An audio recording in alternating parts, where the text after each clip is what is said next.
साजी से आग्रह करूंगा कि वो प्रेस को संबोधित करें। मित्रों, आज की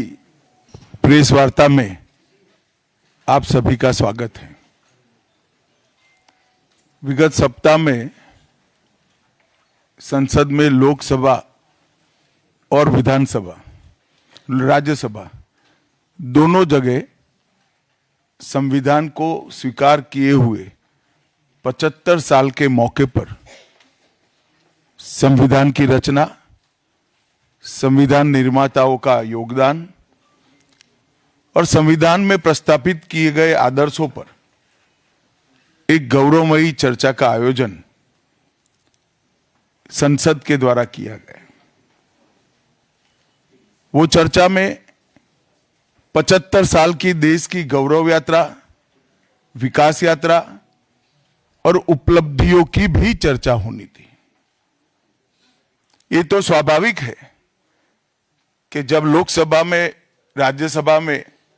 पक्ष और विपक्ष होते हैं तो हर मुद्दे पर लोगों का नजरिया अलग अलग होता है, दलों का नजरिया अलग अलग होता है, वक्ताओं का नजरिया अलग अलग होता है।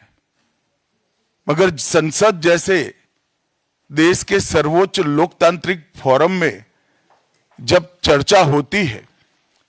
तब इसमें एक बात कॉमन होती है कि बात तथ्य के आधार पर होनी चाहिए और बात सत्य के आधार पर होनी चाहिए। कल से कांग्रेस पार्टी ने जिस तरह से तथ्यों को तोड़ मरोड़ कर रखने का प्रयास किया है, ये अत्यंत निंदनीय है और मैं इसकी निंदा करना चाहता हूं। ये क्यों हुआ? क्योंकि भारतीय जनता पार्टी के वक्ताओं ने संविधान पर, संविधान की रचना के मूल्यों पर और जब जब